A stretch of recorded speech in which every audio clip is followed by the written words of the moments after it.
Introduction. My dear listener, this book has been over a quarter of a century in the making.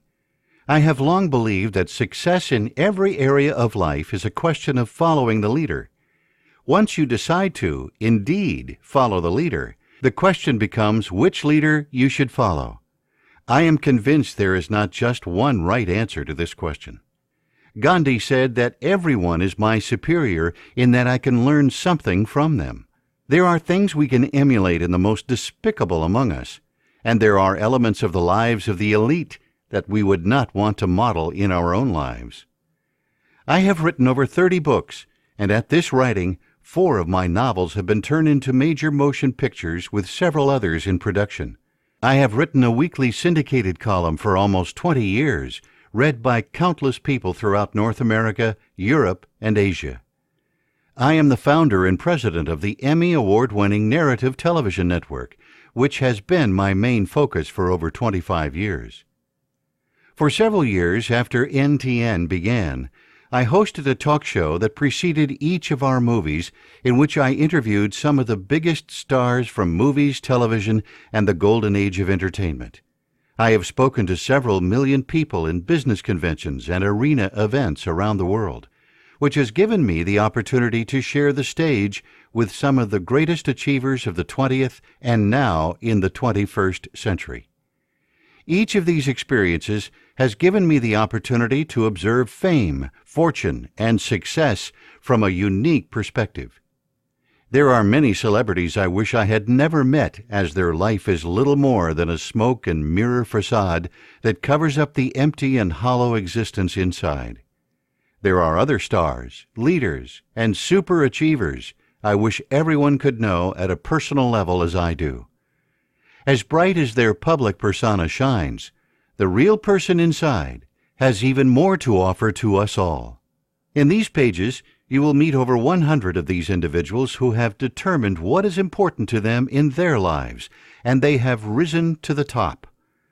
While it is fun to stargaze and rub shoulders with the rich and famous, my purpose in writing Ultimate Hindsight is to give you the tools that these people have developed over their years of struggle, trial, and error.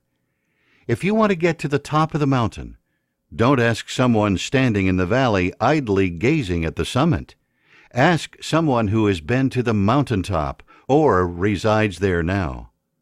I hope this book is interesting, entertaining, and compelling, but more importantly, I hope it helps you to think about what you have learned from your past along with the hindsight of others that you can bring into your performance today so that your future can be everything you want it to be. Success is never a destination. It is always a journey, and the journey never ends. Once you reach one mountaintop, you can celebrate your victory as you look behind you and revel in the fact that you have come so far. But while you're standing on the mountaintop, you will also see bigger, taller, and more beautiful summits ahead of you that will beckon you toward them. Anytime I can support, encourage, or motivate you along your journey, I can be reached at jim@jimstovall.com. I am grateful to you for joining me in this journey within these pages and beyond. Jim Stovall. Ultimate Hindsight, written by Jim Stovall. I'm your narrator, Rich Germain. Eddie Albert, put others first. To generations of classic television viewers, Eddie Albert is fondly remembered as that guy with the pig on the Green Acres TV show. If that's all you know about Eddie Albert, you missed a lot. There are many celebrities who have little substance outside of the activity or pursuit that made them famous. The better I got to know Eddie Albert, the more impressed I became with him as new facets of his personality and achievements were revealed. I had the privilege on 3 separate occasions to interview Eddie Albert, once via telephone, once in our studios in Washington, D.C., and the most memorable time for me when I interviewed him in California in a wonderful garden behind his home.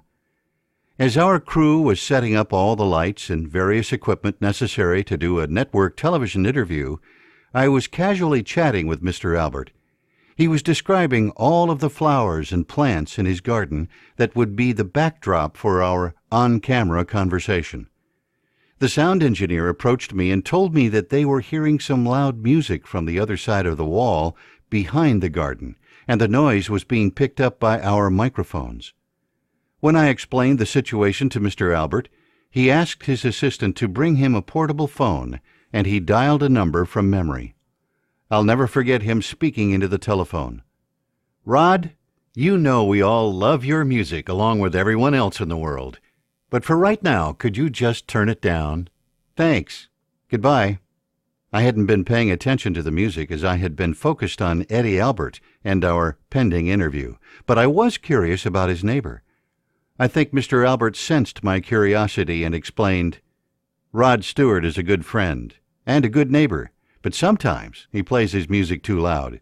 I was struck by the fact that these two performers from opposite ends of the entertainment spectrum had found friendship and camaraderie over the years as they had become good neighbors. Many celebrities I have interviewed were difficult and hard to deal with. It's the kind of situation that almost makes you wish you had never met them, because they aren't always the person whose work you had enjoyed on the screen. Eddie Albert, however, was everything I had hoped he would be and more. I am proud to say that I considered him among my friends. He was a gracious individual. Let me give you an example. When we arrived at his home for the interview, we had all of our luggage with us so we could go directly to the airport after the taping. When we had completed the interview, the crew was tearing down the equipment and packing up to leave, and Mr. Albert, then 87 years old, carried my suitcase to the front door. I was, in a way, shocked and embarrassed. But I told the crew afterward that I wished we had footage of Eddie Albert carrying my suitcase. Eddie Albert sang lead with the San Francisco Opera and had given critically acclaimed performances of Shakespeare's work on the stage.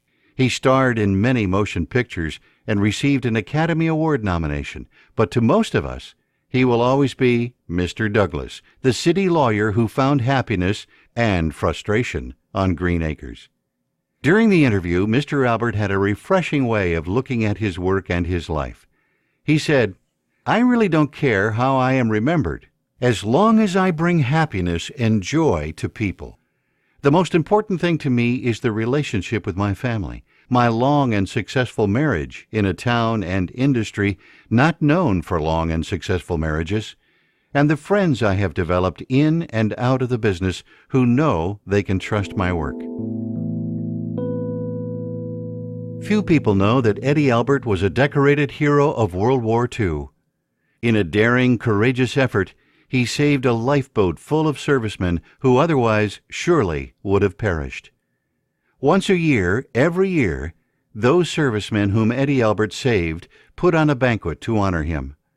During my last interview with him, he had just returned from this annual event, and he was most proud of the fact that the men he had saved and the members of their families who attended the banquet then numbered more than 300 people. Sometimes you do the right thing, and it makes a difference, not only at that moment in time, but for generations to come.